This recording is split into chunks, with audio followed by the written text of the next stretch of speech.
Yeah, absolutely. I remember one of the rehearsals we did, and we got to that place where we had to scream a little bit and have the body, and then we also, at least for me, I got scared a little bit because did too. I didn't want to go to that place because feeling myself, I'm feeling myself pulled from everywhere, and then I'm on the floor, and then I'm screaming. I'm imagining all these atrocities happening, and me saying, no, I want to be in my land.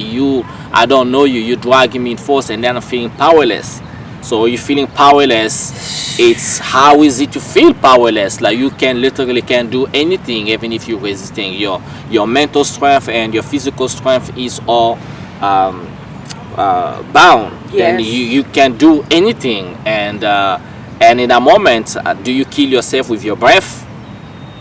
Do you choke yourself? When you can use your hands, you cannot use your feet, nothing. And what state of mind and soul it's troubling in those places. So it's then that thing you realize, oh, you know what? I'm also descendant of these people. I'm descendant of ancestors that came here, because coming from the Congo, and until now we have the route. There was a port in the kingdom of Luango, which is still today the village of Luango. We have that path. We call it the route of slave routes. It's there, every time I go home I see it, and I go, and the minute you're walking through the path, your body, you have this consciousness, so your body start having reaction to like, oh wow, this is where they took all the people from the Congo people to the Atlantic Oceans that's right here, and I'm walking there, and I'm going to touch that water, and you imagining, and then at some point it becomes, you had that visceral reactions, and the sadness as well, and sadness of, oh, they left, and we who stayed, could we actually go after them and save them? But where to go, when to start, if those who stayed on the land didn't even know actually where they went, or didn't have capacity to actually go save them, or maybe they thought they just go into another regional land that we can see them in a few years or something. I'm not sure, right? But that never happened. That's not the case, and then we were left with the history, the weight of history that we are trying to to learn, to go back and actually put the names on. It's not just saying ancestors, but they had names, because it's history. We know today, you mentioned Queen Zinga, we mentioned Queen Aimina, we mentioned Gaspar Yanga, we mentioned Gaspar Yanga, who actually has statues of him in Mexico City. We mentioned Ganganzumbi in Brazil, Dandara. So there's a lot of them that's as I said this morning, I just discovered another queen, Mani Mbonda from the Kingdom of Congo. That's before Queen Zinga, and so we are trying to put the names into names and faces too, because we want to try. And also, I mean, I'll be curious to even post it on social media to see who in your lineage. Yeah.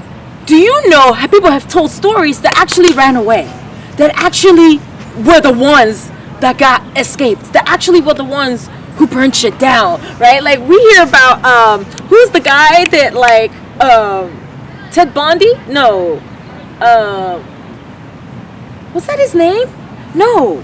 There's we're gonna have to edit his name into the video, because this is the guy that everybody was afraid of, because he was the black guy that like would go and like burn shit down, burn plantations down. Like he was the guy that like people were afraid of, and they painted him like he was this savage, like of course. But he was literally just like enraged by the kidnappers. the traffickers, right, that were trafficking our women and our children and our men and selling them for money. Are you talking about What's his name? Arthur? There was a movie made of him recently, right? Was there? No. I don't know about that. Yeah. What's his name? Yeah, the name is why it's coming. It's coming. Yes. It's more recent. It's more recent than not. It's a recent history, as in, slavery was already abolished, but there were still places that were still practicing it. I see. Like that more recent. Yeah. I forgot his name, but anyway, I'm gonna remember it. Yeah, I think I know because what they you're also talking covered about. him in this Black History boot camp. They talked about him. And a lot of black people don't want to identify with that because they're like, that's not what we do. We don't burn shit down. We don't do that. We're respectable black people. We just pray about it, or we just sing about it. And singing and praying is good. It's good. In fact, it's more powerful, I believe, if we could all get together, but we don't all believe in the same thing. Some people actually believe that we need to go to the source of the oppression and kill it. Yeah. Get rid of, it's like if the things growing in your garden that's disrupting the nutrition from growing, you go in there and you weed it out. Yeah. Right? In more recent history, Sister Soldier made a reference like that. She's this black woman, author, hip-hop raptivist that they called her, and was demonized by Bill Clinton because she was enraged again about the killings of black people, right? And the industrial, the prison industrial complex that was the worst in Clinton's administration. Like, he literally signed that shit into practice. And so when, I think it was Amadou Diallo who died in New York. Right? And, 31, everybody was enraged. 31 shots. Yes. People were angry. And they asked, a reporter asked Sister Soldier what she thought about it. And she said she's not surprised. And she actually said that, like, with this kind of oppression that happens in our communities, of course we're going to kill each other. And we kill each other every day, so there's no surprise. But eventually, right, like, this violence is going to come to white people. And I hope you don't believe that you're separate from.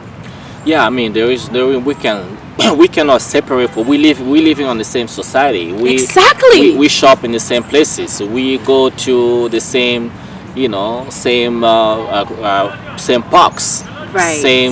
Same festival. So as long as we live in the same society, there is no. We're all affected by it. We all affected by it. We're not gonna. It's not one certain group of people issue. No, it's the repercussions. The repercussions. It's on everybody. If you believe that you have nothing to do with a black person in this world, think about that again. If you've never met one before. Right? Even if you've never met one before, if you actually believe that you have nothing to do with them, so you shouldn't care, think again. Yeah, absolutely. Absolutely. Think again.